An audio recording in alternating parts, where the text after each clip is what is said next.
의 전통에 대한 두 번째 시간입니다. 제목 같이 한번 읽어보겠습니다. 시작. 말이 곧 그 사람의 됨됨이라. 바리새인들과 서기관들이 예수님의 제자들을 향하여서 비판했지요. 근데 그들이 가지고 있는 장로의 전통을 지키지 않았다라고 하는 이유로, 근데 오히려 예수님께서 그렇게 비판하는 바리새인과 서기관들을 책망하시는 내용이 지난주에 나왔습니다. 너희들이 그렇게 중요하다라고 얘기하고 있는 장로의 전통이 뭐냐? 오히려 네 전통을 지킨다라고 하는 빌미로, 핑계로 하나님께서 너희들에게 직접 주신 율법을 어기고 있다라고 한다면 이거는 정말로 잘못된 것이 아니냐. 그래서 오히려 바리새인들과 서기관들이 예수님에게 책망을 듣는 상황으로 인해서 본전도 못 건지고 어떻게 보면 되게 창피를 당하게 된 상황이 벌어졌습니다. 그러면서 예수님께서 그들이 주장하고 있는 장로의 전통, 자, 손을 씻고 음식을 먹어야 한다라고 하는 그들의 주장에 대하여 오늘은 자세하게 설명하고 있는 내용이 오늘 말씀의 내용이에요. 자, 10절서부터를 보면, 자, 예수님께서 사람들을 불러 모으세요. 그리고서 하나하나 설명해 가시는데, 자, 11절에 보면, 자, 입으로 들어가는 것, 비록 손을 씻지 않고 먹었다라고 할지라도 들어가는 음식이, 자, 사람을 더럽게 한대요, 하지 않는데요. 그것이 사람을 더럽게 하는 것이 아니라는 거예요. 오히려 뭐가 사람을 더럽게 하느냐? 자, 입에서 나오는 그것이 사람을 더럽게 한대요. 여러분, 입에서 뭐가 나와요? 여러분, 말이 나와요. 다시 말하면 뭘 먹었느냐가 그 사람을 더럽게 하는 게 아니라 어떤 말을 하고 있느냐라고 하는 게 그 사람을 더럽게 만든다라고 하는 것이죠. 그랬더니 그 이야기를 하는 게 이 제자들이 듣기에 굉장히 불안한 거예요. 왜냐하면 지금 예수님께서는 계속 바리새인과 서기관들을 뭐하고 계세요? 책망하고 계시는 거죠. 그러니까 이 제자들이 뭐라고 얘기하느냐? 예수님, 자꾸 그런 얘기를 하면 쟤네들이 좋아해요, 싫어해요? 싫어합니다. 그렇지 않아도 저 사람들이 지금 예수님을 어떻게 해보려고 어디에서부터 올라왔어요? 예루살렘에서부터 170km를 며칠을 걸려서 올라왔는데, 트집 잡으려고, 흠 잡으려고 이렇게 올라왔는데, 예수님 쟤네들을 힘들게 만들면 예수님 상황도 어려워지지 않겠습니까? 제자들이 굉장히 불안해합니다. 그랬더니 예수님께서 뭐라고 말씀하시느냐? 쟤네들은 내 아버지가 심은 존재가 아니라는 거예요. 심은 존재가 아니라는 거예요. 그래서 마지막 때에 되면 심지 않은 것들은 뭐 해버리신다? 뽑아버리신다. 네 불안해하지 말라는 거예요. 쟤네들은 너희들이 염려할 대상이 아니라는 거예요. 심판의 때에 뽑혀질 대상이라는 거예요. 잘 생각해봐라. 그 다음에 뭐라고 말씀하셨느냐? 그냥 두래요. 내가 하는 대로 그냥 두고 쟤네들 하는 대로 그냥 두라. 왜냐하면 쟤네들은 맹인이다. 비록 지도자라고 얘기를 하면서 오히려 앞을 보지 못하는 백성들을 맹인된 자로 이끌어 가다가 어떻게 되는 거예요? 함께 구덩이에 빠지게 되는 그런 존재들이다라고 얘기하는 거예요. 그러면서 자, 제자들에게 뭘 설명하느냐? 자, 이게 무슨 뜻인지 내가 잘 설명해 줄게. 그게 이제 17절서부터 나오는 내용이에요. 자, 입으로 들어가는 음식은 비록 손 씻지 않고 들어갔다라고 할지라도, 자, 배에 들어가서 이제 어디로 내보내요? 뒤로 배설해버리면 끝난다는 거예요.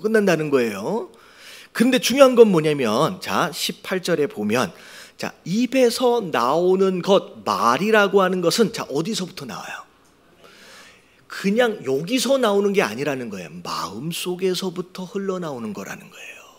그래서 그게 사람을 더럽게 하는데, 그 다음 말씀을 보면 마음이라고 하는 것, 마음에서 나온다라고 하는 것은, 자, 뭐가 안에 있어요? 지금 이게 누구에 대한 내용이냐? 바리새인들과 서기관들에 대한 내용이에요. 그들 마음 가운데 뭐가 들어있느냐? 악한 생각, 살인, 간음, 음란, 도둑질, 거짓 증거, 비방, 이런 것들이 안에 들어있다는 거예요. 그래서 이 들어있는 이것들이 입을 통하여 지금 나오고 있기 때문에 그 말을 들어보니까 그 안에 뭐가 들어있는지가 보인다는 거죠.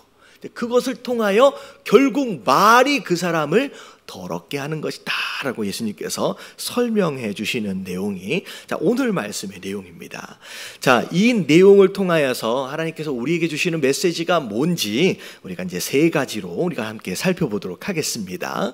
자, 첫 번째 메시지가 뭐냐? 자, 1번 같이 한번 읽어볼게요. 다 같이 시작. 말하는 것을 들으면 그 사람의 됨됨이가 보인다. 자, 말하는 것을 들어보면 그 사람의 뭐가 보여요? 됨됨이가 보여요. 여러분, 우리 마음은 마음속에 뭐가 들어있는지 보이지가 않아요. 보이지가 않아요. 그래서 속담에 이런 얘기가 있잖아요. 10길 물속은 보여도 알아도 자, 어디는 몰라요. 한 길 사람 속은 알 수가 없다라는 거예요. 남의 마음속에 무슨 마음이 들어있는지는 사실 다른 사람이 몰라요. 여러분, 이렇게 예배 드리려고 잘 앉아 있지만 이 안에서 말씀을 듣고 있는지, 아니면 집에 감춰놓은 그 뭘 이렇게 생각하고 있는지 목사인 저는 알아볼 길이 있을까요? 없을까요? 없어요. 사람 마음은 들여다 보여지는 게 아니라는 거죠. 그리고 남의 마음도 마찬가지예요. 여러분, 내 마음이 어떤 마음인지 솔직히 내 마음 누구도 몰란대요. 나도 모른대요. 내가 어떤 마음을 품고 있는지 나조차도 모른대요. 근데 오늘 말씀에 보면 이 보이지 않는 마음속을 알 수 있는 방법이 있대요. 자, 뭘 들으면 안 돼요? 그 사람이 어떤 말을 하고 있느냐라고 하는 걸 보면 안다는 거예요. 자, 오늘 11절을 보면 입에서 나오는 그것, 말이 사람을 더럽게 한다라고 했는데 왜 그러느냐? 자, 18절의 앞에 부분, 자, 줄 쳐져 있는 데만 보면, 자, 18절 같이 한번 읽어볼게요. 시작. 입에서 나오는 것들은 마음에서 나오나니. 입에서 나오는 말은 무엇을 근거로 나오는 것이다? 그 마음을 근거로 나오는 것이라는 거예요. 다시 말하면 더러운 것이 마음 안에 들어있으면 자연스럽게 말은 어떻게 될 수밖에 없어요? 더러운 말이 나가는 거예요. 깨끗한 게 우리 마음 가운데 있으면요, 깨끗한 말이 나가는 거예요. 아, 이 사람이 어떤 사람이냐라고 하는 걸 알려면 같이 만나서 한 5분, 10분을 이야기해 보세요. 그가 어떤 말을 하느냐라고 하는 것을 통하여서 우리가 그 사람 마음속에 뭐가 들어있느냐라고 하는 것을 알 수 있을 뿐만 아니라 그 말을 통하여 그 사람의 됨됨이 또한 알아갈 수 있다는 거죠. 오히려 거꾸로 얘기하면요, 여러분 마음속에 어떤 마음이 들어있는지를 잘 모르겠다라고 한다면 여러분들 요즘 평소에 어떤 말을 하고 있느냐라고 하는 것을 잘 생각해 보세요. 내가 지금 어떤 말들을 하고 다니느냐라고 하는 걸 잘 생각해 보세요. 여러분, 그 말하는 것이 여러분 마음속을 대변하고 있는 것이라는 거죠. 그렇게 알 수 있다는 거예요. 그래서 심지어는 여러분 오늘 말씀뿐만 아니라 예수님께서 마태복음 저 전에 바리새인들과 서리관들을 향하여서 책망하셨던 내용들이 있어요. 그 내용이 자, 마태복음 12장 34절에 있는데 이 말이 얼마나 중요한지에 대해서 얘기하고 있어요. 같이 한번 읽어볼게요. 자, 독사의 거기 시작. 독사의 자식들아, 너희는 악하니 어떻게 선한 말을 할 수 있느냐? 이는 마음에 가득한 것을 입으로 말하리라. 자, 너희는 악하다라고 얘기하고 있어요. 예수님이 이 서기관들과 바리새인들을 향해 너희가 악하다라고 얘기하고 있어요. 근데 예수님이 악하다라고 진단하신 근거가 뭐냐면 뭘로 진단하신 거예요? 어떻게 선한 말을 할 수 있는, 너희들이 말하는 것을 내가 잘 들어보니 너희가 뭐하다? 악하다라고 진단이 되어지는 거예요. 왜냐하면 이는 마음에 가득한 것을 뭘로 말한다? 입으로 말하고 있기 때문이다라는 거죠. 그래서 말하는 것을 잘 들어보면 그 사람의 속 됨됨이를 확인할 수 있을 뿐만 아니라 곧 말이 그 사람의 됨됨이의 증거가 된다는 거예요. 그래서 심지어 마태복음 12장 36절 37절을 보면 이런 말씀까지 있어요. 자, 같이 한번 읽어봅니다. 시작. 내가 너희에게 이르노니 사람이 무슨 무익한 말을 하든지 심판날에 이에 대하여 신문을 받으리니. 자, 심판의 때가 되어지면 자, 무엇으로 신문을 받는데요? 먼저 말을 한 것 가지고 신문을 받는데요. 여러분, 우리는 죄라고 생각할 때 내가 손으로 저지른 것, 내가 몸으로 저지른 것에 대해서만 생각하는데, 여러분 분명히 예수님은 뭐라고 말씀하시냐? 심판의 때에 네가 먼저 신문을 받을 부분이 뭐냐면 너의 무엇으로 신문을 받을 것이다? 입술로 내뱉은 말을 가지고 먼저 신문이 있어진다는 거예요.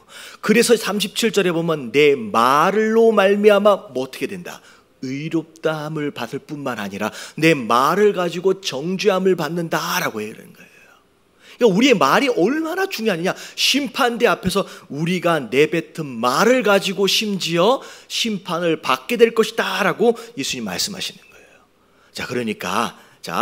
그러니까 말이 얼마나 중요하냐? 그러니까 우리가 말을 뭐 해야 돼요? 말을 어떻게 해야 돼요? 말을 조심해야 한다라고 결론이 내려지면 안 돼요. 잘 들어보세요. 오늘 말씀은 말 조심하라는 얘기가 아니에요. 말로 심판을 받는다. 말이 얼마나 중요하냐. 근데 중요한 건 뭐냐면 말을 가지고 심판을 받기 때문에 말 조심하라는 얘기가 아니에요. 오늘 주제는 말 조심에 대한 내용이 아닙니다. 그리고 실제로 말은 조심한다고 조심이 되어지지 않아요. 그래서 여러분 야고보서 3장 8절에 보면 이런 말씀이 있어요. 줄 쳐진 데를 볼게요. 다 같이 시작. 혀는 능히 길들일 사람이 없나니. 여기까지요. 자, 혀가 길들여진대요, 안 들여진대요? 여러분, 혀는 길들여지는 게 아니다라고 하나님 말씀하셨어요. 다시 말하면 말을 조심한다고 조심이 안 되는 거예요. 여러분, 훈련되어지는 게 아니에요. 그러면 말 조심하란 얘기가 아니면 뭘 어떻게 하란 얘기냐? 여러분, 이게 가장 중요합니다. 자, 2번 같이 한번 읽어볼게요. 오늘 말씀의 핵심이에요. 다 같이 시작. 마음에 담긴 것을 바꿔야 입의 말도 바꿀 수 있다. 여러분, 말을 조심하란 얘기가 아니에요. 좋은 말을 하란 얘기가 아니에요. 자, 뭘 바꾸래요? 여러분, 마음에 담긴 것을 바꾸라는 거예요. 왜냐하면 마음에 담긴 것이 뭘로 나타나기 때문에, 말로 나타나기 때문에. 그래서 오늘 말씀의 주제는 뭐냐면 네 마음속에 뭐가 담겨 있느냐라고 예수님께서 물어보시는 거예요. 네 마음속에 뭐가 담겨 있는지를 뭘 보면 안다? 네가 말하는 것을 보면 안다는 거예요. 다시 말하면 말 조심하라는 얘기가 아니라 네 안에 담겨 있는 것을 바꾸지 않으면 네 말 또한 어떻게 된다는 거예요? 바꿀 수가 없다는 얘기예요. 여러분, 제가 이 말씀을 저 앞에서 씨앗에 비유해서 설명을 드린 적이 있습니다. 여러분, 전에 씨앗에 비유해서 설명을 드릴 때 이런 거예요. 우리 한국 속담에 보면 심은 대로 뭐 한대요? 거둔대요. 그래서 콩 심은 데는 콩이 나고 팥 심은 데는 팥이 나는 거예요. 그래서 사실 그 속담이 어디에 있냐면요, 우리 갈라디아서 6장 7절에 보면 똑같은 말씀이 있어요. 자, 뒤에 줄 쳐준 데만 한번 읽어볼게요. 다 같이 시작. 사람이 무엇으로 심든지 그대로 거두리라. 사람이 무엇으로 심든지 심은 그대로 거두게 된대요. 다시 말하면 우리 마음 가운데 여러분, 더러운 씨앗들을 계속 심으면 열매는 뭘로 나타나요? 여러분, 더러운 거로 나타나는 거예요. 좋은 것을 심으면요, 좋은 열매를 맺는다는 거예요. 여러분, 기독교는요 자꾸 열매를 바꾸자는 얘기가 아니에요. 왜 죄를 자꾸 짓느냐? 죄 짓지 말자. 여러분, 그게 기독교의 이게 방향성이 아니에요. 우리는 열매를 바꾸자는 게 아니라 뭘 먼저 바꿔야 돼요? 여러분, 내가 무슨 씨앗을 심고 있느냐를 보자는 거예요.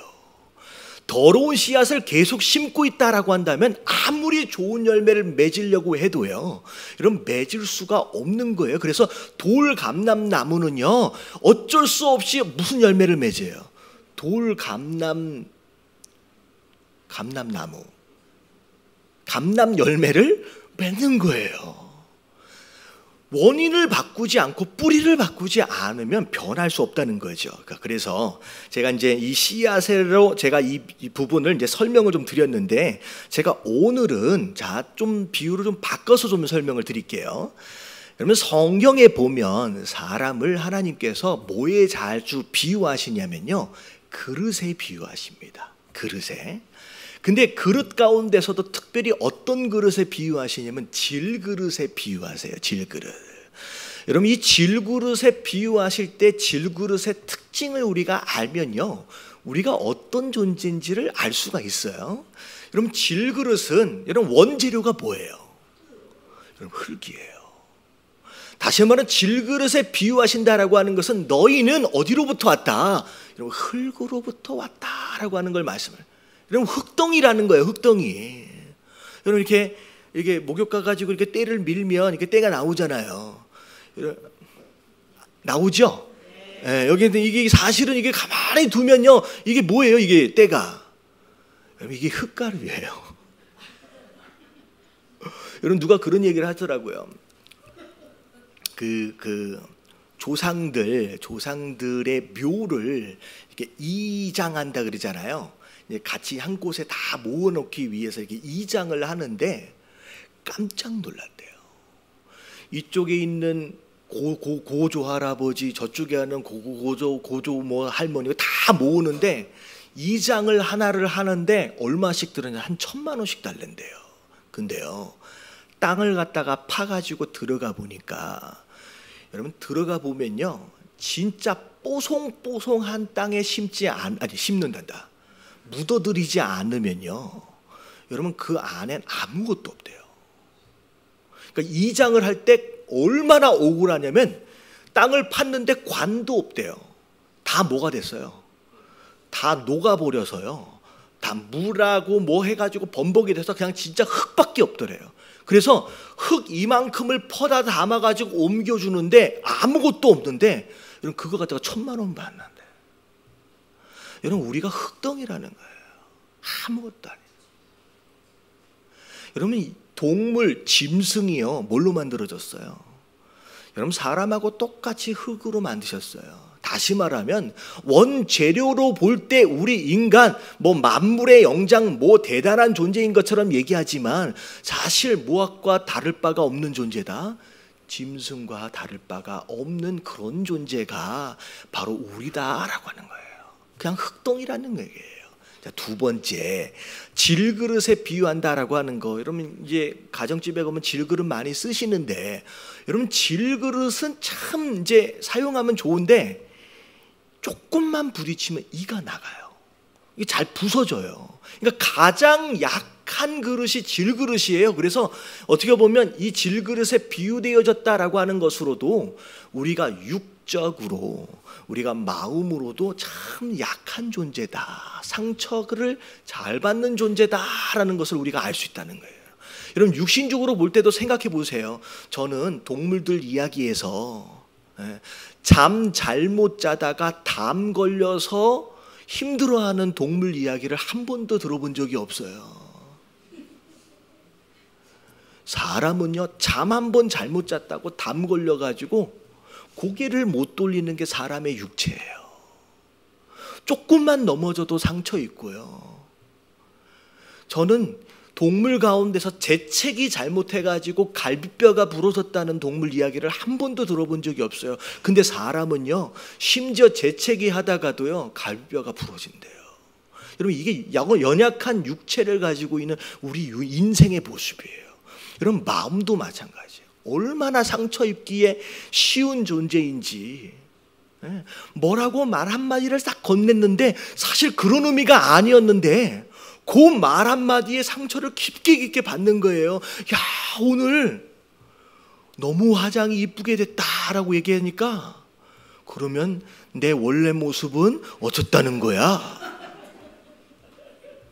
와, 오늘 옷이 너무 이뻐요 라고 얘기하니까, 그러면 전에는 나를 옷을 못 입었다는 얘기야?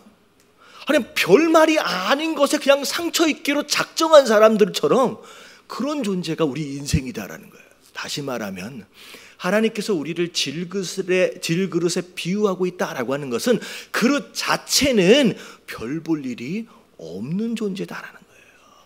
별 볼 일이 없는 존재라는 거예요. 그러면 그릇은 그릇 자체로만은 가치를 평가할 수 없다는 거예요. 근데 성경 안을 잘 들여다보면 여러분 그릇의 가치는 무엇으로 평가가 돼요? 보세요. 저 밑에 한번 이제 같이 한번 읽어봅니다. 자, 다 같이 시작. 그릇은 담긴 것이 그 가치를 결정한다. 여러분 그릇은요 자체로 가치가 결정되는 게 아니라 그릇 안에 뭐가 담겨져 있느냐라고 하는 것으로 가치가 결정이 돼요. 이게 무슨 얘기냐? 여러분 그릇에 여러분 쓰레기가 담겨 있어요. 그러면 그 그릇은 뭐가 돼요? 여러분 그건 쓰레기통인 거예요.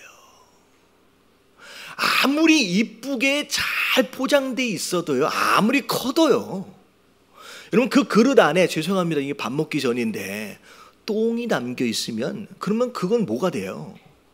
여러분 그건 똥통인 거예요. 여러분 신앙생활은 여러분 어떻게 이쁜 그릇을 갖느냐, 여러분 얼마나 큰 그릇을 갖느냐라고 하는 게 아니에요. 여러분 신앙생활은 그 그릇 안에 뭘 담아내느냐가 훨씬 더 중요한 것이다는 거예요. 여러분 우리가 기도할 때마다 하나님 우리가 큰 그릇 되게 해주세요. 이왕이면 은그릇 금그릇 가운데 뭐가 되고 싶어요? 금그릇 되고 싶어요. 여러분 그런 내용은요 성경 안에 그 어디에도 없어요. 자꾸 만들어서 기도하지 마세요. 우리 자녀들을 위해서 기도할 때 여러분 우리 자녀가 큰 그릇 되게 해주세요. 여러분 성경 안에는 그릇 사이즈에 대한 내용이 있어요 없어요?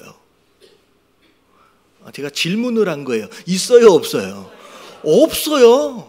여러분 얼마나 이쁜 그릇, 얼마나 큰 그릇에 대한 내용은 여러분 성경 안에 존재하지 않는 개념이에요. 그냥 성경 안에는 그냥 뭐하란 얘기예요? 네 질그릇 안에 좋은 것을 담으란 얘기예요. 자, 고린도후서 4장 7절에 그 얘기가 나와요.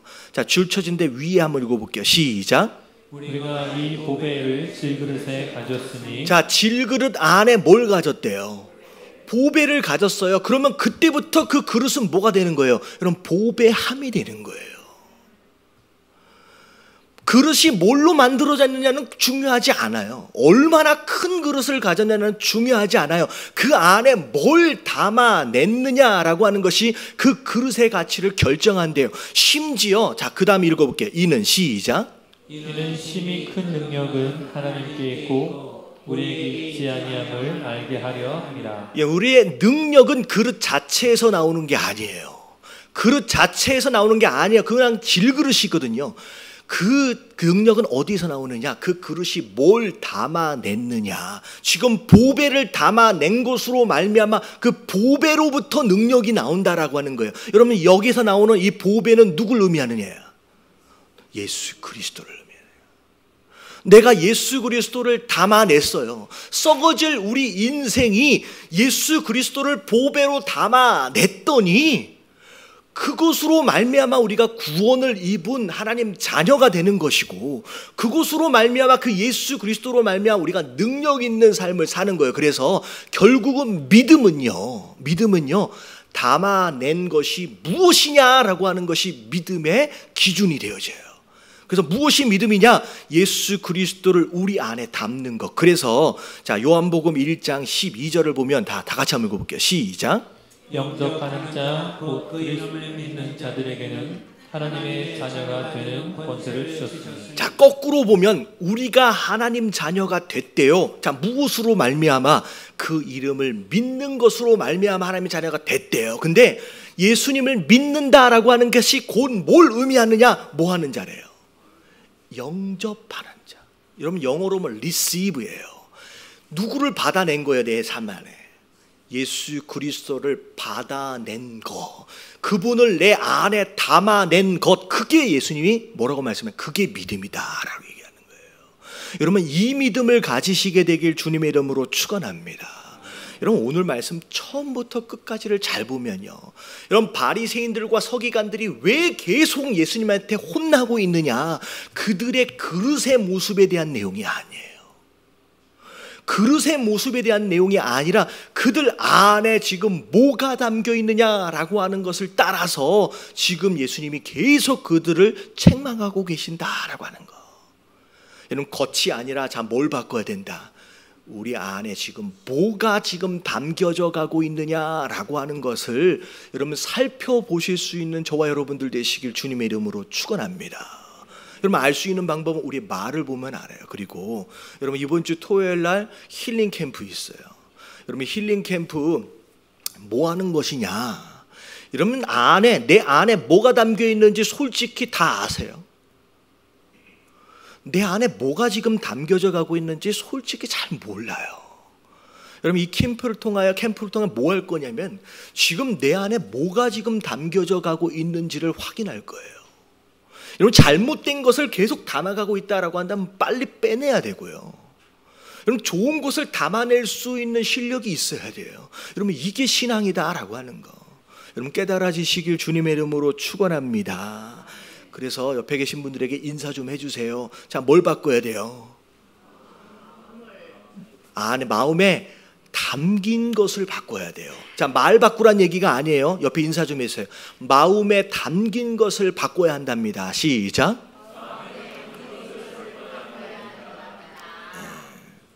그래서 제가 예전에 어렸을 때 들은 얘기가 항상 저희 어머니가 하셨던 얘기가 있어요. 배가 아파도 머리가 아파도 항상 무슨 마음이 들어가서 나쁜 마음이 들어가서 아프다고.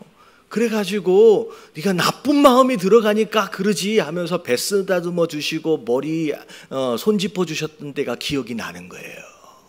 그러니까 다시 말하면 우리는 안에 뭘 담아내느냐가 되게 중요하다라고 하는 거 여러분 깨달아지시길 주님의 이름으로 축원합니다. 자, 마지막 결론입니다. 자, 그럼 어떻게 해야 되겠느냐? 자, 3번 같이 한번 읽어볼게요. 시작. 보이지 않는 마음을 아름답게 가꾸는 것이 신앙생활이다. 여러분 보이는 것보다 이런 보이지 않는 것이 훨씬 더 중요할 수 있어요. 이런 바리새인들과 서기관들은 보이는 것은 너무 잘했던 사람이에요. 사람들이 눈으로 확인할 수 있는 부분에 대해서는요 철두철미하게 그렇게 지켜왔던 사람. 그래서 율법뿐만 아니라 무슨 장로의 전통이라는 것까지들 만들어 가지고 겉으로 보여지는 것에 있어서는요 철두철미하게 지켜보려고 애를 썼다는 거죠. 근데 중요한 것은 하나님은 겉모습에 관심이 있는 분이 아니라는 거예요. 여러분 하나님 어디에 관심이 있어요? 그래서 우리가 아는 유명한 말씀이 있어요. 우리 사무엘상 16장 7절 마지막 부분 다 같이 한번 볼게요. 시작. 사람은 외모를 보거니와 나 여호와는 중심을 보느니라 하시더라. 하나님 사람은 뭘 본대요? 겉을 보죠. 겉으로 어떤 모습을 가지고 있는지 어떻게 행동하고 있는지를 가지고 사람을 평가하는데 근데 하나님의 관심은 어디에 있느냐? 그 마음의 중심에 있대요. 여러분 이 말씀이 언제 있어졌던 말씀인지 혹시 아세요? 여러분 이게 사무엘상 16장 7절 이 말씀은 사무엘이 이새의 집을 찾아가서 사울 왕 대신 다음의 왕 될 사람을 기름 붓기 위해 찾아간 거예요. 자, 찾아갔더니 자, 아들들 다 불러오라고 했더니 아들들이 왔어요. 첫 번째 아들을 딱 보는 순간 사무엘 선지자가 와, 괜찮네. 왕 될 만하네. 그래서 기름 부으려고 딱 하는 순간 그때 하나님이 사무엘 선지자에게 했던 얘기예요. 다시 말하면 그 첫 번째 아들이 어땠다는 거예요? 외모가 괜찮았다는 거예요. 겉으로는 되게 멀쩡했다는 거예요. 근데 하나님은 그게 아니래요. 나중에 누가 기름 부음을 받아요? 그 자리에 있지도 않았던 다윗을 나중에 데리고 와서 나중에 기름 부음을 받습니다. 그 얘기는 자, 겉으로 볼 때 자, 첫 번째 아들이 더 잘생겼어요? 아니면 다윗이 더 잘생겼어요? 여러분, 첫 번째 아들이 더 왕 되어질만 했다라고 하는 거예요. 여러분, 혹시 외형적으로 내가 좀 근사한 것 같다라고 여겨지시는 분들은 조심하시길 주님의 이름으로 축원합니다. 여러분, 그것으로 속지 말아야 된다는 거예요. 하나님은 그게 아니라 뭘 더 중요하게 생각한다? 그 마음의 중심. 나중에 보면 그 첫째 아들이 그 속에 뭐가 들어있는지 어디서 나타나요? 다윗이 골리앗하고 싸우러 나갈 때 그 입에서 다 나오는 거예요. 그 전에는 외형으로 근사했잖아요. 잘 몰라요. 다윗이 골리앗하고 싸우러 나갈 때 다윗을 향하여 어떤 저주를 퍼붓는지를 딱 보세요. 그때 결국은 말로 다 드러나는 거예요. 여러분, 다윗이 평생 어떤 말을 하고 살았는지를 보세요. 여러분, 다윗의 말이 다 어디 기록되어 있냐면 여러분, 시편에 기록되어 있었어요. 시편이 평소에 하나님을 어떻게 예배하고 찬양하고 기도했는지가 시편을 통하여 다 드러나는 거예요. 여러분, 이게 역사서에 보면 다윗이 어려움을 겪을 때마다 어떤 이야기를 하고 살았는지를 보세요. 그 마음에 뭐가 들어있는지가 거기서 보인다는 거예요. 여러분, 마음의 중심이 되게 중요합니다. 그래서 베드로전서 3장 3절부터 4절까지 보면, 자, 같이 한번 읽어봅니다. 시작. 너의 단장은 머리를 꾸미고 금을 차고 아름다운 옷을 입는 외모로 하지 말고. 자, 단장을 하는데 겉으로 보이는 외모에 너무 그렇게 집중하지 말라는 거예요. 자, 어디에 단장을 힘쓰라? 자, 4절 시작. 오직 마음에 숨은 사람을 온유하고 안정한 심령에 썩지 아니할 것으로 하라. 이는 하나님 앞에 값진 것이니라. 여러분, 이 4절 말씀은 한 번 읽으면요 한국말 같지 않을 거예요. 4절 앞에 부분에 줄쳐진 데를 잘 한번 읽어보세요. 여러분, 한국말 같지 않게 이해가 잘 안 돼요. 오직 마음에 숨은 사람을 온유하고 안정한 심령에 썩지 아니할 것으로 하라. 여러분, 이해가 돼요, 안 돼요? 여러분, 알듯하면서 잘 이해가 안 돼요. 여러분, 이게 잘 보세요. 오직 마음에 숨은 사람을 이렇게 나와 있어요. 여러분, 겉모습에 외형적인 겉사람이 있다는 거예요. 겉사람을 위해서는 나름대로 단장을 잘 해요. 근데 여러분, 마음에 숨어있는 또 다른 사람이 이 안에 있다는 거예요. 여러분, 이걸 우리가 성경적으로 뭐라고 부르냐면 속사람이라고 불러요. 근데 여러분, 겉사람이 진짜일까요? 속사람이 진짜일까요? 여러분, 둘 다 진짜예요. 근데 중요한 건 뭐냐면 겉사람은 언제까지 유효해요? 여러분, 살아있을 동안까지만 유효해요. 다시 말하면 겉사람을 포장하고 단장하는 것도 너무 중요한데 여러분, 이게 언제까지냐면요 70년 80년 길어봤자 100년이에요. 근데 내 안에 있는 이 속사람은요 사라지지 않는 속사람이에요. 여러분, 이거는 영원한 거라는 거예요. 그래서 하나님 뭐라고 말씀하시냐, 겉치장도 단장도 중요하지만 영원히 함께 같이 가야 할 이 속사람을 단장하는 게 더 중요하다라고 하는 거예요. 여러분, 이 속 안에 있는 진짜 나, 어떻게 보면 영원한 나를 잘 단장하시고 잘 관리하시게 되길 주님의 이름으로 축원합니다. 그래서 자, 잠언 4장 23절에 보면 이런 말씀이 있어요. 자, 다 같이 한번 읽어볼게요. 시작. 모든 지킬 만한 것 중에 더욱 내 마음을 지키라. 생명의 근원이 위에서 나르니라. 우리가 살아가면서 이 땅에 누릴 수 있는 수많은 것들, 정말로 중요한 것들이 많아요. 뭐 돈도 중요하고 사람과의 관계도 중요하고 나름대로 뭐 성공도 중요하고 우리 육체도 중요하고 건강도 중요하고 시간도 중요하고. 근데 다 소중한 것이기 때문에 지키래요. 근데 다 지켜야 할 소중한 것이기는 하지만 그 가운데서 가장 중요한 게 있대요. 끝까지 절대 포기하지 않고 반드시 사수해야 할 그것이 있는데 그게 뭐다? 네 마음이라는 거예요. 돈보다도요, 사람과의 관계보다도요, 그 무엇보다도 정말로 목숨을 걸고 지켜내야 할 가장 중요한 건 네 마음이래요.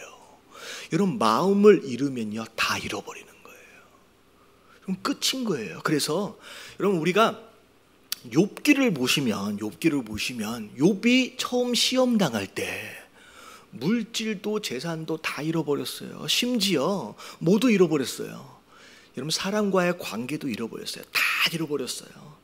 모든 것을 다 잃어버리고 있는 상황 가운데 욥이요, 끝까지 놓치지 않기 위해서, 잃어버리지 않기 위해서 매달렸던 그 무엇이 있었다라고 한다면 그게 무엇일까요? 그게 마음이에요. 하나님에 대한 그 마음만큼은 잃어버리지 않기 위해서 끊임없이 하나님 앞에 질문하는 거예요. 하나님 알고 싶습니다. 하나님 말해주세요. 하나님 깨닫게 해주세요. 다 잃어버렸어도 그 마음만큼은 잃어버리지 않으려고 발버둥을 친 거예요. 근데요, 잘 생각해 보세요. 모든 것을 다 얻었어도요, 마음을 잃어버렸으면 다 잃어버린 거예요. 근데 다 잃어버린 것 같지만 욥처럼 끝까지 마음을 지켜냈더니 모든 잃어버린 것들이 다 어떻게 돼요? 다시 돌아와요. 여러분, 누군 그런 얘기를 하다고요. 돈은 있다가도 없고 없다가도 있는 게 돈이에요. 여러분, 관계도 마찬가지예요. 사람과의 관계는요, 이게 정말 내 목숨처럼 중요할 것 같지만요, 여러분 저 보세요. 누가 그런 얘기를 제가 이제 본 적이 있어요. 뭐 100% 동의하지는 않지만 우리가 학창 시절 때, 중고등학교 다닐 때 제일 중요한 게 누구였어요? 친구였거든요.